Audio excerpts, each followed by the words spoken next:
Bon, eh bien, bonjour, bienvenue sur ma chaîne Sophronerty. Et puis aujourd'hui, eh bien, on va à la rencontre du cœur. J'ai envie de dire, voilà, c'est une rencontre de cœur. C'est quelqu'un que j'ai rencontré récemment, il n'y a pas très longtemps, mais ça a été voilà une super rencontre, comme j'en fais plein en ce moment. Donc voilà, je voulais partager avec vous un petit peu sa vision des choses et sa vision. Vous allez voir, grâce à elle, moi, ce que j'ai une valeur, j'ai quelque chose qui est important pour moi, c'est l'autonomie, que les gens deviennent autonomes. Pour moi, c'est important. Et donc aujourd'hui, eh bien, on va parler de dépendance affective et comment ne plus être dépendant affectif et devenir autonome grâce à Christina Marquez. Bonjour Christina. Bonjour Olivier, merci pour ton invitation. C'est un plaisir pour moi d'être là sur ta chaîne et puis avec ta communauté et puis de partager ce bon moment avec vous tous. Merci à toi. Ben voilà, je suis vraiment ravi, je suis vraiment content de te retrouver. On s'est déjà vu une fois en vrai, et donc voilà, c'était sympa. Alors, est-ce que tu peux te présenter pour les gens de la chaîne et pour les gens qui nous suivent aujourd'hui? Bien sûr, alors je suis psychopraticienne spécialisée en dépendance affective, hein, comme tu l'as dit tout à l'heure, et dans les relations de couple. Et puis, c'est vrai que je suis arrivée en fait à ce métier-là. Pas par hasard, moi je crois pas au hasard, c'est vraiment mon parcours personnel qui m'a amenée là. Moi je suis une ancienne dépendante affective, une grande, ancienne grande dépendante affective, parce que j'ai vraiment vécu la dépendance dans mes relations de couple en particulier.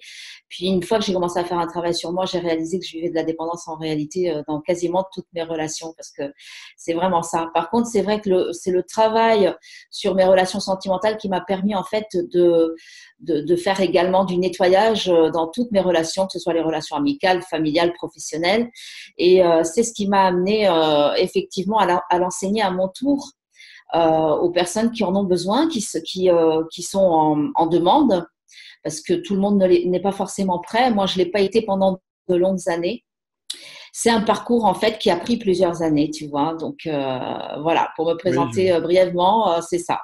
oui, oui, je vois bien. Ben, je pense que c'est aussi pour ça que tu m'as beaucoup parlé, parce que moi aussi, la dépendance affective, ouais, ouais, j'ai bien vécu ça. Et voilà. Et effectivement, pas qu'avec mon ex-femme, mais avec les enfants, avec d'autres personnes, les amis. Et c'est vrai que on va voir peut-être un peu tout ça. Ça touche pas que l'amour de notre vie, notre compagnon, notre mari, notre épouse. Voilà, ça touche aussi. Justement, est-ce que tu peux nous parler un peu plus de cette dépendance affective? Mais bien sûr, en fait, déjà, ça, on est tous concernés, hein, ça, c'est la première chose à savoir.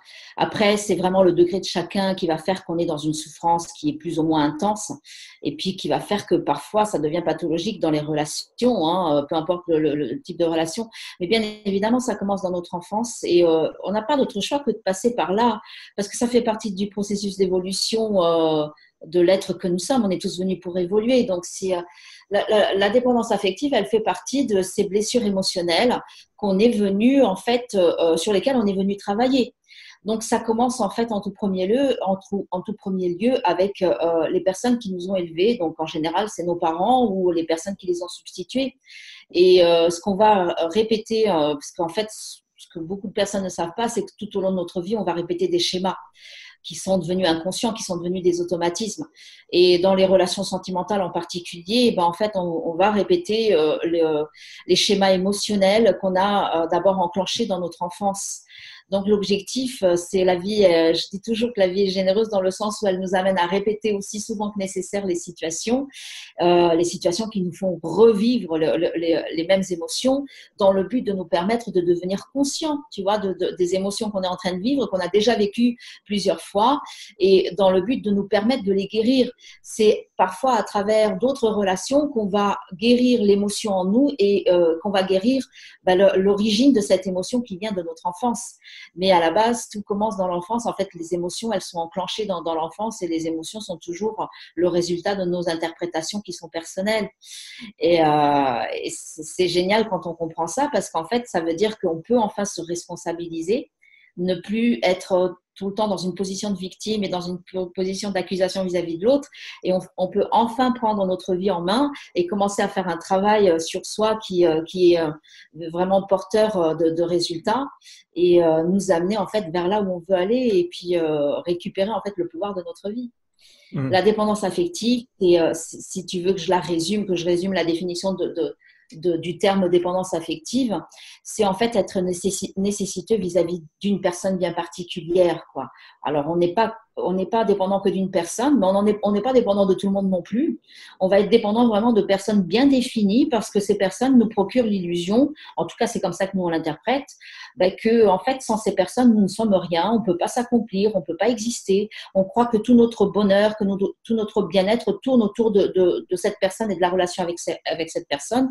Et en fait on en arrive à un stade dans notre vie où on finit par perdre complètement notre identité parce qu'on ne vit et on existe qu'à travers cette relation avec cette ou ces personnes-là. Et on croit qu'en fait, sans ces personnes-là, nous ne sommes rien.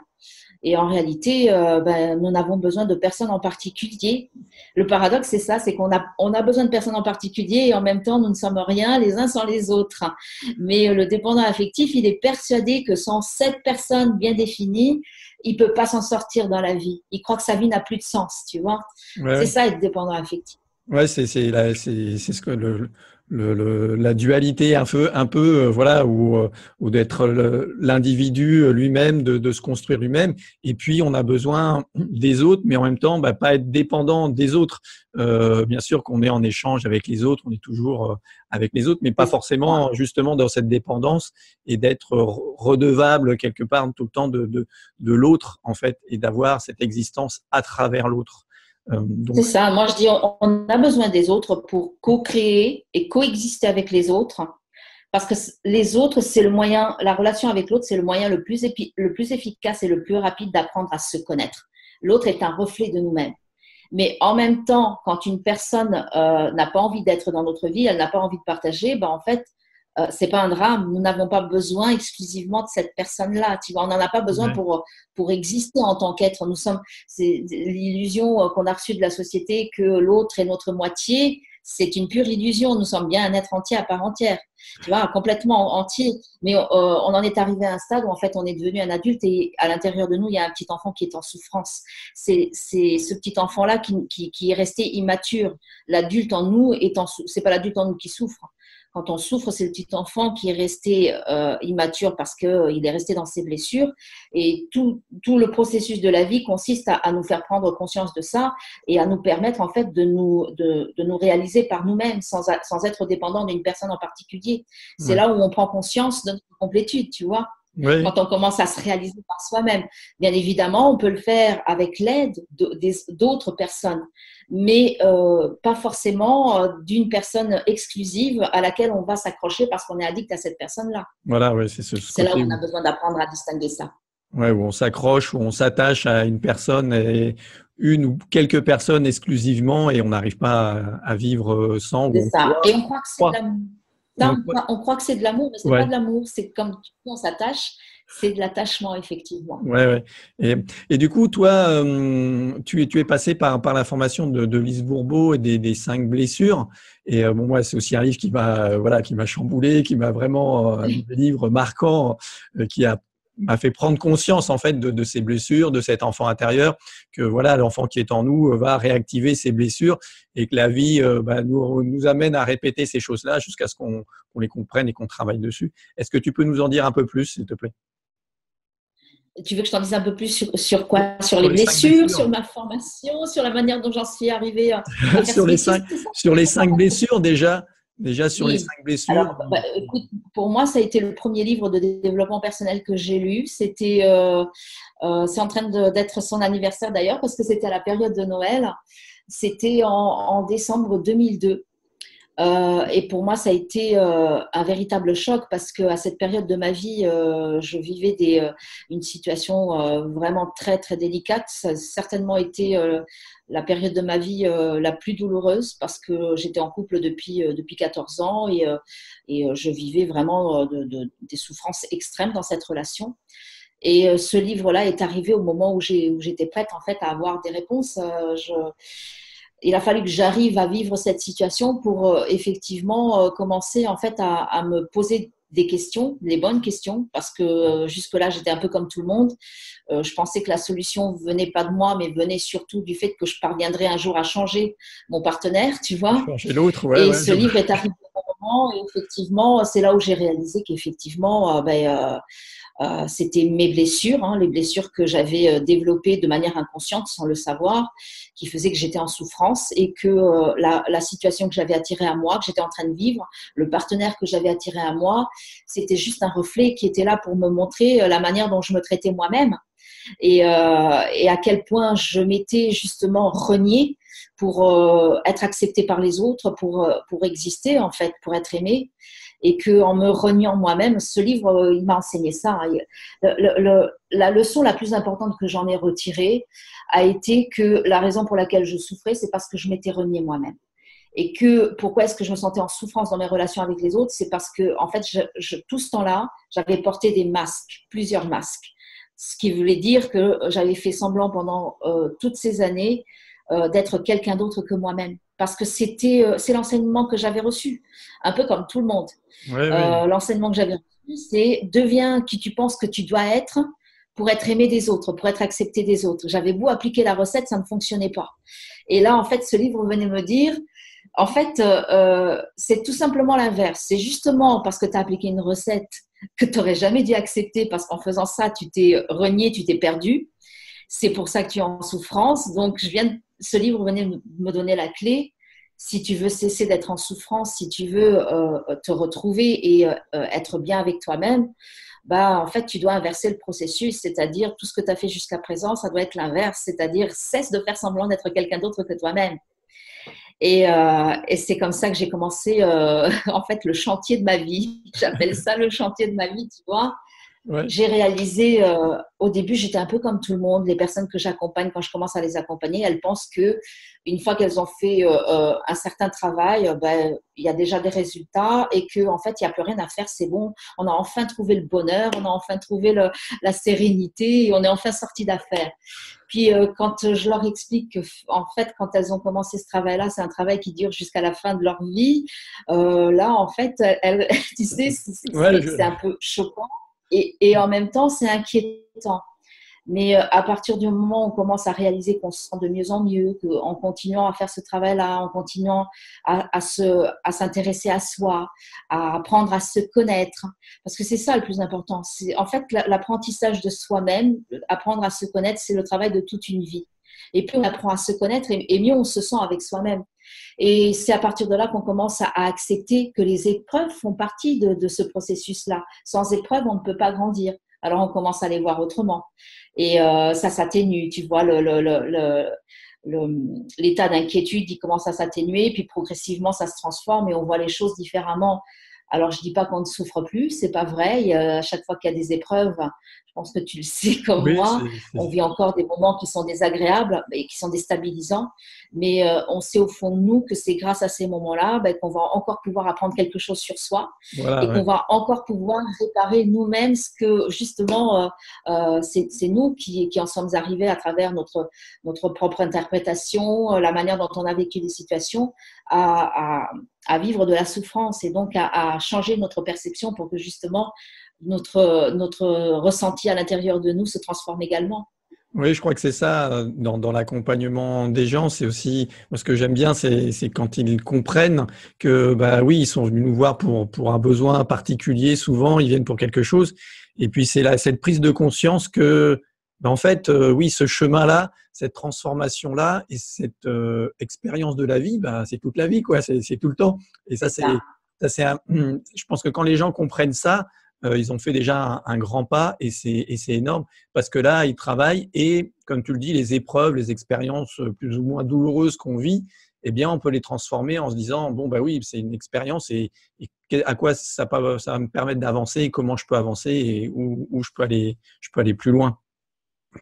Alors, le travail de Lise Bourbeau, tu vois, ce qu'il m'a permis d'apprendre et d'enseigner à mon tour, c'est que au-delà de effectivement nous permettre de parvenir à voir la situation différemment et donc à transformer notre perception, ça nous permet aussi, et pour moi c'est important, je sais que c'est pas important pour tout le monde, mais en tout cas moi j'ai réalisé, pour moi personnellement d'abord, et puis ensuite avec les personnes que j'accompagne, que tant qu'on ne touche pas à la cause de la blessure, tant qu'on n'a pas en fait été guérir la cause de la blessure qui est le petit enfant en nous qui est en souffrance, ben, en fait on peut appliquer effectivement les techniques de transformation, voir les choses différemment, nous amener en fait à changer notre perception. Mais pour moi, c'est une technique qui ne fonctionne que temporairement. Parce que c'est comme si une partie en nous qui est sage, elle veut nettoyer les plaies qui ont été installées dans l'enfance, tu vois. Et c'est ce qui m'amène, moi, à faire le lien entre la situation qu'on vit dans le présent et les émotions qui sont déclenchées dans cette situation-là, à faire le lien avec ton passé et à réaliser qu'en fait, dans ce passé, effectivement, c'est ta perception qui t'a amené à avoir, à vivre de la souffrance parce que tu l'as interprété de telle ou telle manière, mais c'est également le fait de faire le lien avec le passé, avec l'origine de la blessure émotionnelle qui te permet de faire vraiment le nettoyage. En tout cas, moi, personnellement, j'ai réalisé que tant que j'ai pas fait ce lien-là, je ne parviens pas vraiment à dépasser la situation dans laquelle je suis en souffrance. Et les personnes que j'accompagne, ben, c'est pareil. Après, on n'est pas obligé d'utiliser vraiment cette méthode-là, mais en tout cas, c'est ce que m'a permis d'intégrer la formation de Lise Bourbeau et c'est ce qui me permet vraiment en fait de nettoyer vraiment la blessure et puis après de repartir sur des nouvelles bases, tu vois. D'accord. Oui. Et justement, est-ce que tu peux nous décrire un petit peu quelles sont les étapes de toi, ton processus et de comment les gens, tu les amènes vers l'autonomie? La première étape, c'est la prise de conscience, ça, c'est incontestable. Tant qu'on ne prend pas conscience en fait que on est en souffrance et qu'on réalise qu'en fait, la souffrance qu'on est en train de vivre là, c'est déjà une répétition. On a l'impression, la première prise de conscience, moi je me souviens de ma première prise de conscience, avant que ce livre n'arrive à moi, je crois que je m'en souviendrai jusqu'à la fin de mes jours, c'est une évidence. Après, les prises de conscience suivantes ne sont plus pareilles, mais moi, celle-là, la première, ça a été ça. Tu peux nous la J'ai vraiment raconter? réalisé, oui, avec plaisir. Avec plaisir. Ma première prise de conscience, c'était vraiment en décembre 2002. C'est là où j'ai vraiment réalisé que ce que j'étais en train de vivre, les émotions que j'étais en train de vivre, c'était une répétition. Je les avais déjà vécues dans cette même relation. Je ne cessais plus de les revivre. C'était quasiment répétitif toutes les semaines, tu vois. Puis j'ai réalisé qu'en fait, je les vivais déjà. Les situations avaient beau être différentes, ben, l'émotion que je ressentais était la même. Et ça m'a permis en fait de réaliser que je l'avais déjà vécu dans des précédentes relations. Même enfant, je l'avais déjà vécu. Et c'est à partir de là que en tout cas, j'ai la sensation que c'est cette prise de conscience qui a déclenché le fait que j'ai été prête à recevoir des réponses que j'aurais jamais imaginées à travers ce livre-là, tu vois. Puis après, ça a été une succession.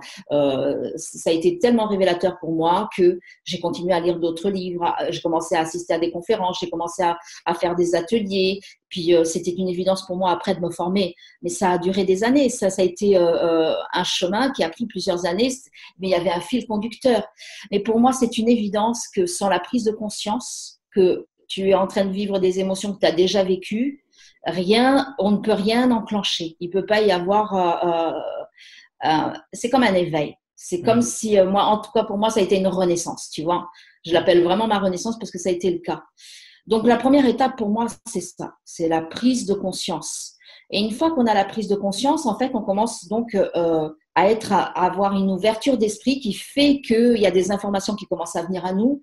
Ça fait écho en nous, c'est comme une évidence. Et donc, on commence à avoir envie de se renseigner davantage, à avoir envie de s'informer.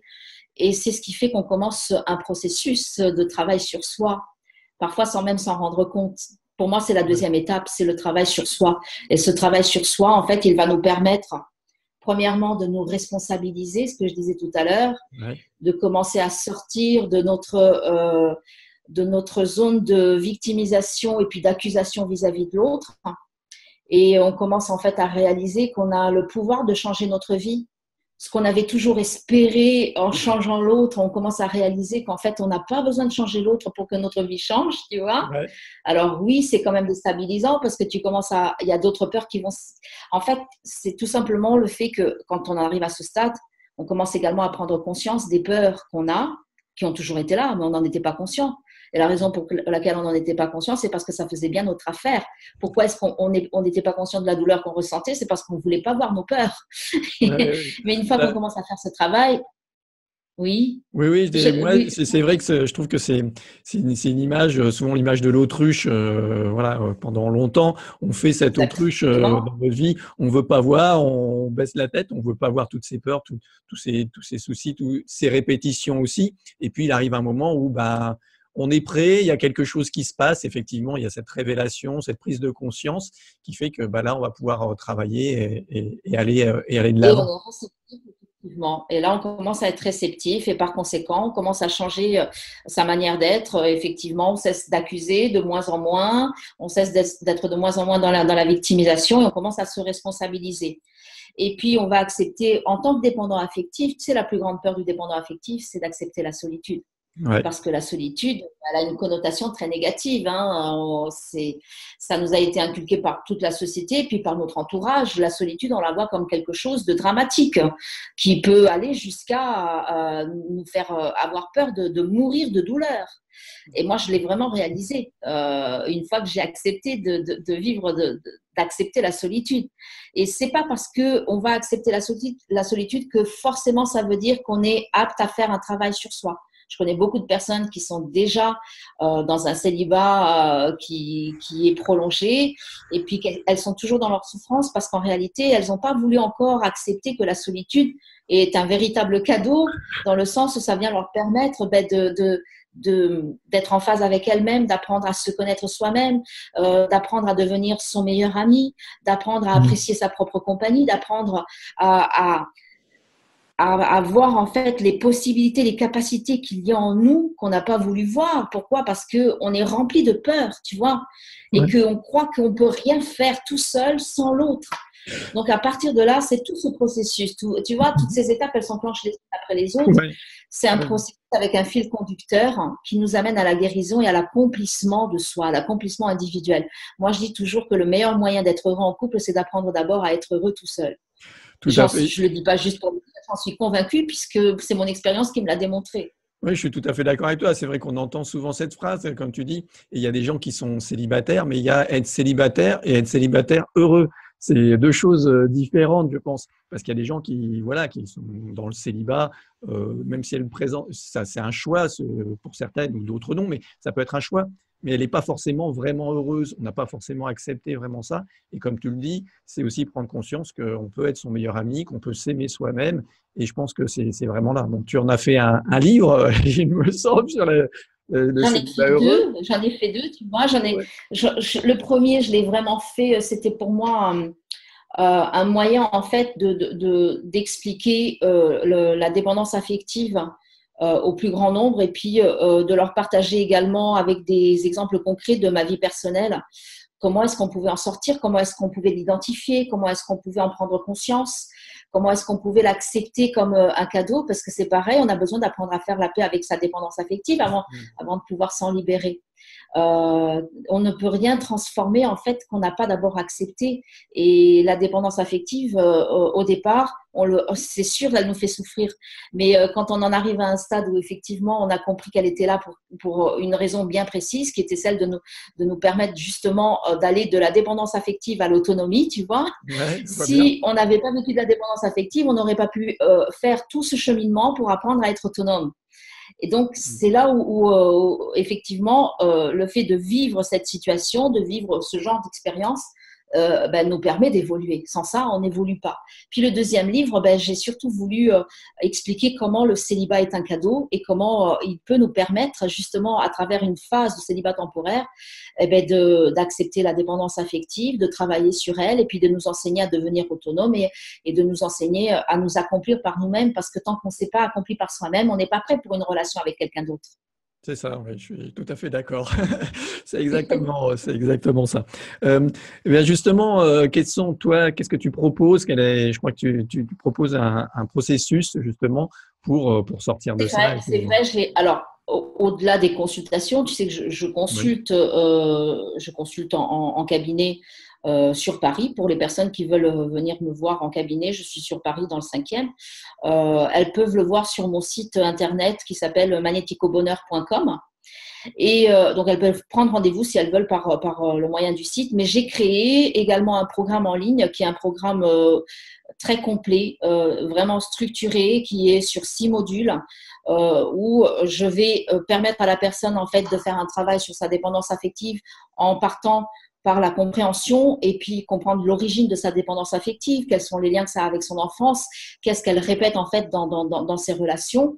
Donc, il y a 6 modules au travers desquels on va faire tout un parcours où il y a la compréhension, l'origine de la dépendance affective, la compréhension de la manière dont on fonctionne dans les relations, comment est-ce qu'en fait on a appris à fonctionner dans les relations et comment il peut y avoir un avant et un après par rapport à l'enseignement qu'on a reçu et puis à celui que moi je vous propose, puisque l'objectif c'est de vraiment comprendre que si ça fonctionnait l'enseignement qu'on a reçu, on ne serait pas dans la souffrance, on aurait besoin de rien changer, tu vois. Ensuite, de comprendre que le partenaire est un véritable cadeau, c'est un moyen extraordinaire d'apprendre à se connaître. Donc, je donne vraiment les exemples concrets, puis un exercice qui est complètement défini pour pouvoir utiliser la théorie du miroir, qui est, selon moi, la meilleure des théories pour apprendre à se connaître grâce à la relation qu'on a avec l'autre. Puis, on va travailler en fait sur les dépendances, d'autres dépendances extérieures, les dépendances qu'on peut avoir dans les autres relations, y compris les relations amicales, les relations professionnelles, les relations avec les enfants, les relations avec les parents. Tout ça, c'est pas par hasard. Si on fait un travail sur la dépendance affective dans les relations sentimentales, elles vont avoir une répercussion également dans tous les autres domaines de notre vie. Moi, ma vie, je l'ai complètement chamboulée dans tous les domaines à partir du moment où j'ai commencé à travailler sur ma dépendance affective sentimentale. Alors, je ne le savais pas au début, mais après, ça s'est révélé être une évidence. Puis, on va apprendre dans ce programme également à savoir apprivoiser la rupture sentimentale quand elle se présente à nous, parce que pour les personnes qui souffrent de dépendance affective à un degré très élevé, c'est très, très, très difficile d'accepter d'abord une rupture sentimentale et puis d'apprendre à en faire le deuil et puis surtout d'apprendre à accepter que c'est une transition dans la vie, que c'est un cadeau que la vie nous envoie pour nous permettre justement de nous accomplir individuellement. Et dans ce programme, je donne tout le processus de guérison une fois qu'on a appris en fait à identifier tout ça pour pouvoir effectivement commencer à se reconstruire et à créer la personne que nous sommes et puis devenir quelqu'un de complet pour pouvoir partager cette complétude avec un partenaire après par la suite et pour changer toutes nos relations dans notre vie, toutes les relations qu'on a autour de nous. Donc oui, c'est un programme qui est très complet, qui est un programme sur 6 modules, qui fait 25 heures au total. Donc on met à peu près 6 mois pour le faire parce que c'est pas un travail qu'on fait comme ça en claquant des doigts. C'est un vrai travail sur soi. Ça demande un véritable investissement sur soi. Oui, Faut être prêt. c'est sûr, c'est un travail et c'est un programme que je recommande. On mettra sous la vidéo le lien pour que Avec les plaisir. gens puissent. Voilà, comme ça ils auront tout le détail. Là, je vais donner un résumé, mais comme ça ils auront tout le détail. Oui, tout à fait. Et puis, voilà. Je te remercie beaucoup, Christina. C'est un bon moment avec toi. J'espère que les gens ont bien pu profiter. Ils peuvent revoir s'ils n'ont pas tout suivi et puis voir ton lien, ton site, te découvrir un peu plus. Voilà, comme moi je l'ai fait et comme j'ai apprécié de le faire. Je te remercie beaucoup infiniment pour cet échange. Et puis, peut-être une prochaine fois. Eh bien, avec grand plaisir, Olivier. C'était un plaisir pour moi de partager ce petit moment avec toi et avec ta communauté. Et effectivement, pour les personnes qui veulent me rejoindre dans ce programme, c'est un vrai plaisir pour moi de les accompagner. Très Je bien. te remercie et puis je vous dis à très bientôt, peut-être lors d'une autre occasion. Merci à toi. Très bien, merci. Merci à tout le monde. Je vous dis, prenez bien soin de vous et à bientôt sur ma chaîne et sur mon site Sophronerty. Au revoir, ciao.